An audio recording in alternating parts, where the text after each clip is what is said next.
doing a show with your music teacher. Yeah. For me, I don't know what it's like for you, but I'm with the man who single-handedly, with his partner, his late great partner, Walter Becker, this guy changed rock and roll. The two of them did together. They opened it up and they made it, I mean, they increased the palette and they got more mileage of it out of it than even Chuck Berry would have imagined. And I got this gentleman with me today for the full hour. Ladies and gentlemen, it's Donald Fagen. Hi, how are you? Donald. Hi, Paul. My goodness, thank you for being here. Okay. What was Walter's musical background? Walter and I had very similar backgrounds. We were both dinky kid jazz fans. Okay. And what age did you meet him?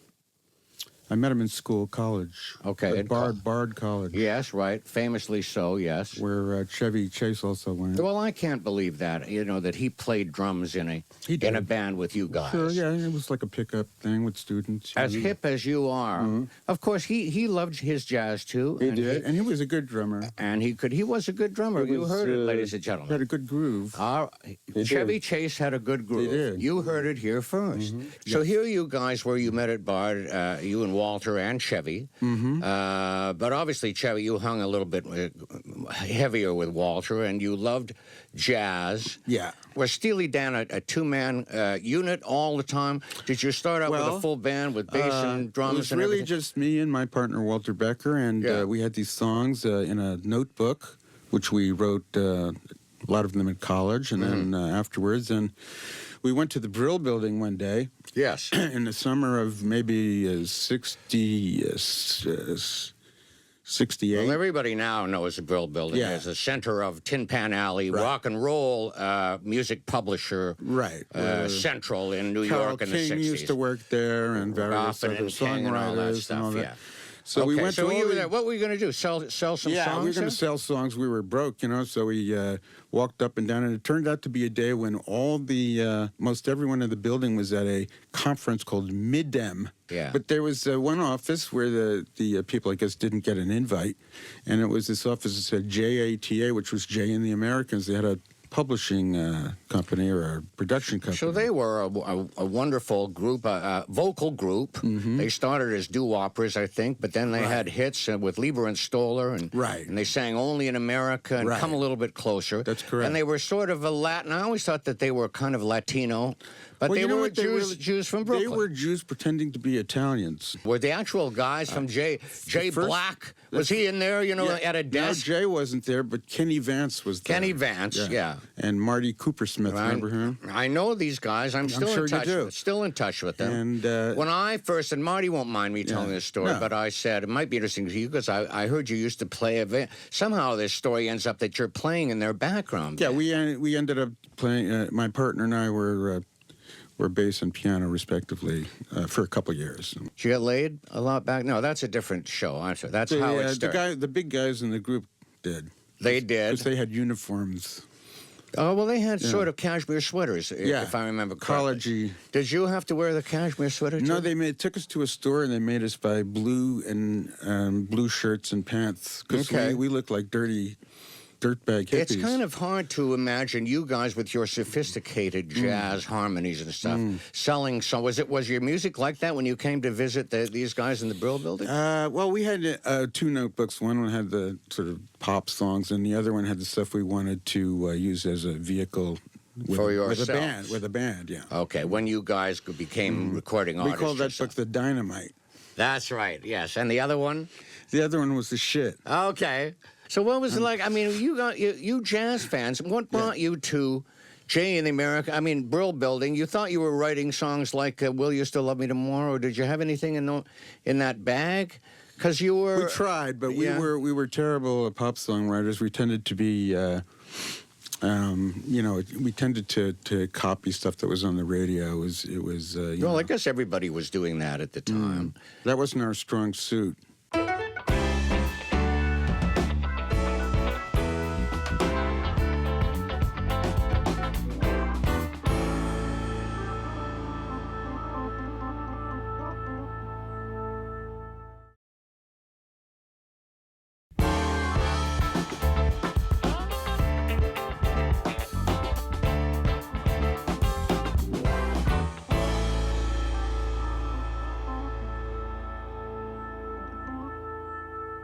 So you come off the road with Jay and the Americans. Now you got a bunch of songs. You eventually, I guess, you got your own record deal. Is that how? It was Jay Lasker? Lasker. Okay. You're good. Well, I read my history. I read the history books. Jay Lasker. Yeah. Signed you up. Yeah, and so, yeah, as songwriter, because it was one of the last record companies that had little offices. Yes. With, they called them cubicles. Songwriters. Yeah. I see. So they signed you to a writing deal. They had. Which book did you show him? The good stuff or the commercial stuff? The commercial. Yeah, and then you started. We snuck out the Dynamite. You sure did. And we had to get some band people to play, so we sent for some musicians we knew back east. And, New Yorkers. I see. And that's how it happened. One of them was Jeff Baxter, I believe. Right. Played with you at that time. Jeff Baxter and Dave Palmer and Jim Hodder played the drums. So these were the other guys that filled out. Denny Diaz. Yes, an interesting guy who ended up in Chicago for a minute, was he not? Yeah, I think he was and then he was LA for a while. And he was in Hair, was he not, an actor too? I don't know. Okay, well, he kept this side. He kept that. That was in his other book. So you got, but your original songs, of course, were not so sophisticated. Certainly lyrically, maybe they were. But instrumentally, Do It Again, very simple. Yeah, we didn't want to, scare anybody at first. And then you hooked me with those early ones. Right, and then we'd sneak in a few chords, Once in a while, but after a while, we just went back to our natural... Well, hip solos in Do It Again. You had a sitar, an electric sitar solo. Who played that? Denny Diaz. Okay, it was pretty interesting. And then somebody on like a Farfisa organ. It was a terrible keyboard. Yeah, was that you playing that? Yeah, it's a plastic Yamaha, early Yamaha organ-y thing. Let's do a little of this just to show the people, to remind the people. I don't even know what key.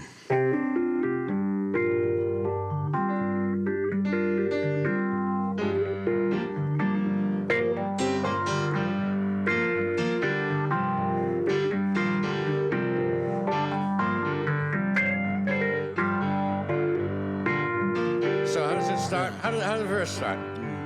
Yeah, it was like,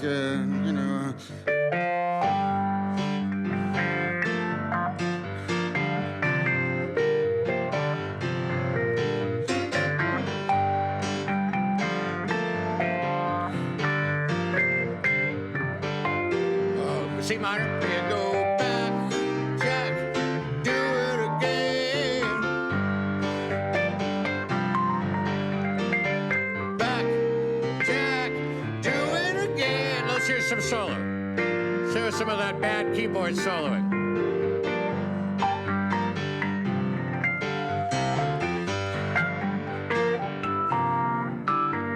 Yeah. C minor. See, that's simple, but soulful. You didn't play that on the record. Woo! right. Fabulous. Amazing. Now, this is a story, something about Las Vegas in Yeah, it this was about story. gambling and A guy who loses addiction everything. and gambling. Yes. I see. And you got to keep going back. Got to keep going. Very interesting. And then you followed it up with another really simple rocker, which was real in the years. Yeah. Was that your second tune? It was on the same album, yeah. Sure. And again, very simple Yes. chords. You didn't give away too much yet. Not yet. But lyrically, there was a lot going Yeah, on. and I had a good guitar solo by a guest, Elliot Randall. Well, I remember Elliot so well. I used to play sessions with him myself. Da-da-da-da. So he started.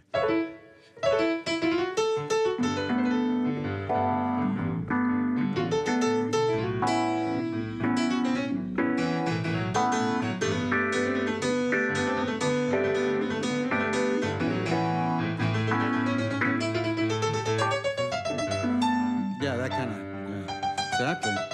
Right. And then you had a down, down. You had multi guitars going too.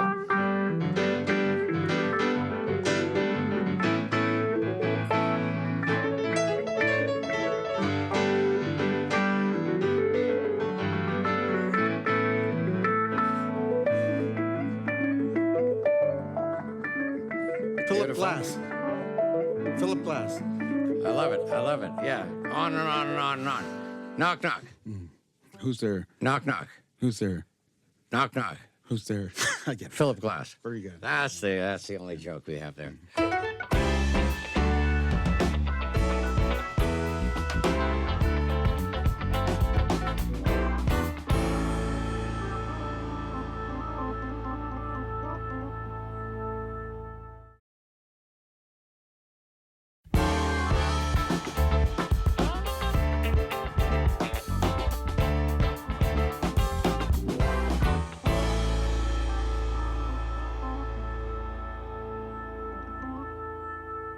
I don't know. I could just listen to you talk. Everything you say is interesting. Again, I'm interested though in how you apply your jazz roots to rock and roll. I don't know. It's just I used to write on the. I still write on the piano, and Walter would come over with a guitar and or a bass sometimes, and I'd fool around on the piano, and he'd say, "Stop!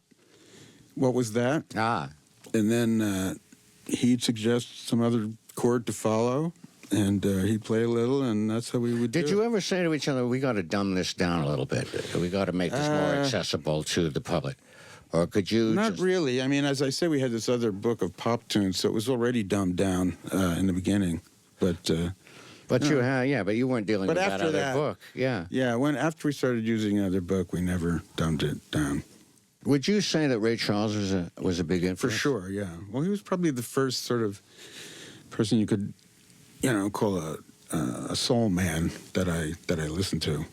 My mother was a fan of Ray. Ray's, and my dad turned me on to Ray Charles. But he is a guy who took, there's the simplest of 3-chord songs, yet he could do Ruby. They say, Ruby, you're like a flame, with the most sophisticated. Yeah. Yeah. Sure.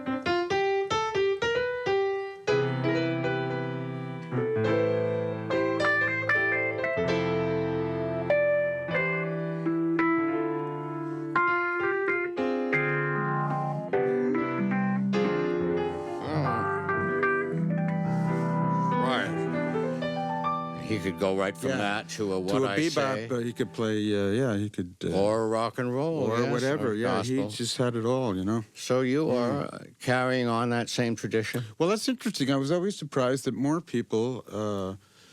that rhythm and blues... Well, what happened was the simple kind of rhythm and blues was victorious. Like Elvis Presley, for instance... using very simple chords. And I was always surprised that the more sophisticated bebop-y rhythm and blues didn't have more adherents. There was maybe Bobby Bland. Right. Because he had an arranger, I think his name was Joe Smith. I see. Who used to use boppy chords in the arrangements. Yeah. But not a lot of other... Ray Charles. Ray, aside from Ray, yeah. Well, you mentioned the Shy Lights just before we went on. I love the Shy Lights. I loved them too. The singer's name was Eugene Record. Eugene Record. I don't think he's with us anymore. But that beautiful song, "Old Girl." Yes. We were talking about that. Yes. I'm not sure. Did you bring it up just because it's a beautiful melody that? Well, that you said maybe something that would represent your interest in soul music or R&B, and for some reason that came to mind. I'd love to play a little of it. All right, let's see. We got. You said B flat. Exactly. That's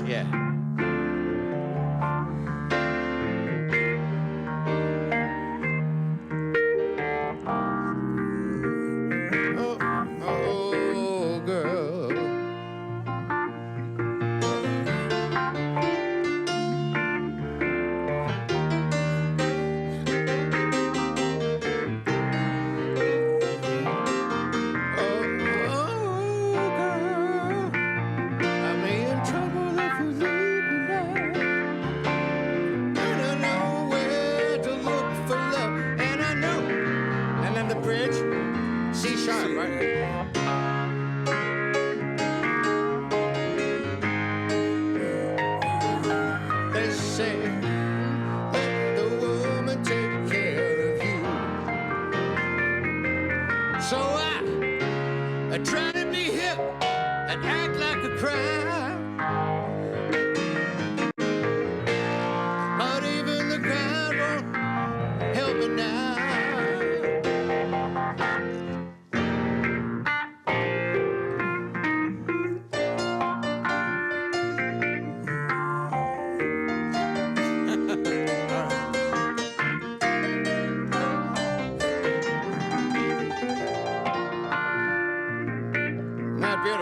what am I gonna do?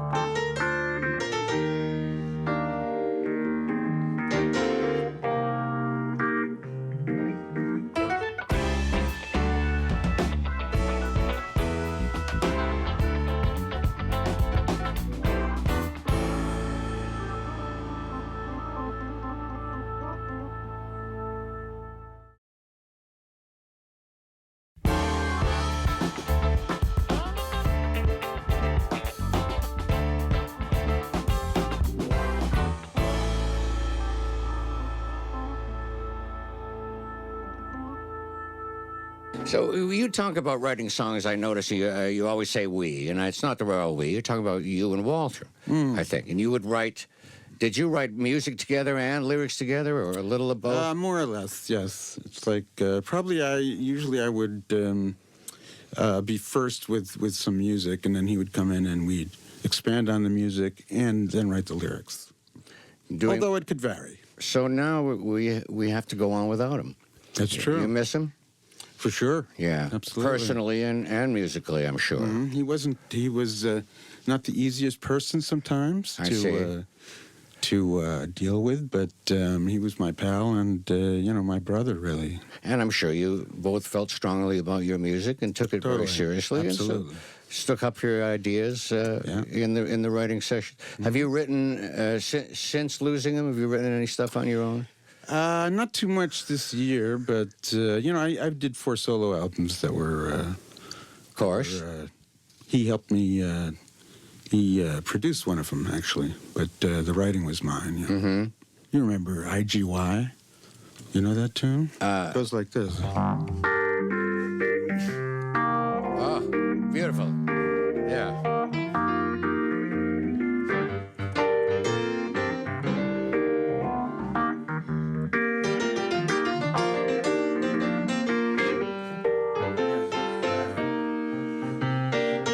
Optimistic tune, It's very optimistic. Only, unfortunately, it's faux optimistic. I'm sorry to say, to disappoint you, but. Oh my! So you had an edge to it. You might say so. Yeah. You had your tongue firmly planted. So spandex jackets, one for everyone. Well, no. What if I'd heard that, I would have. I would. But the core. What are the lyrics of the chorus? Just it. I don't remember lyrics. And it was, of course, you. Under stars and stripes, we can tell that this dream's in sight. This is Kennedy-era, New Frontier type stuff, right? Yeah, I see. And it didn't really pan out, did it? Apparently not. We're still working on it. Yeah. On that train from New York to Paris. 90 minutes from New York to Paris.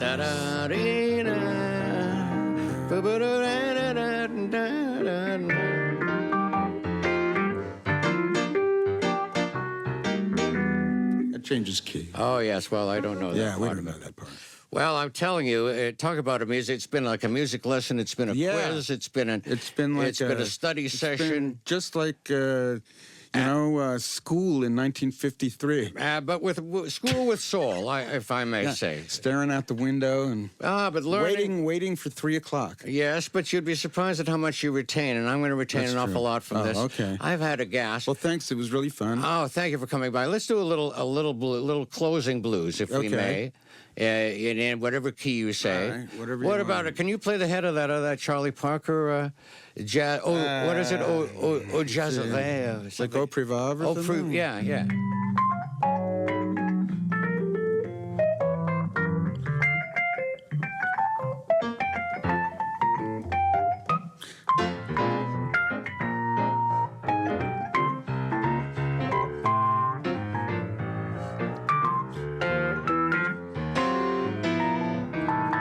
Well, we're going to take a pause for the cause right now.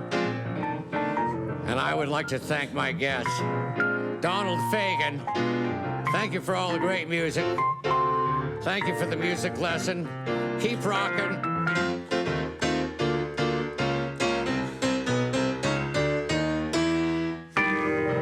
Oh, yeah. Donald Fagen from Steely Dan.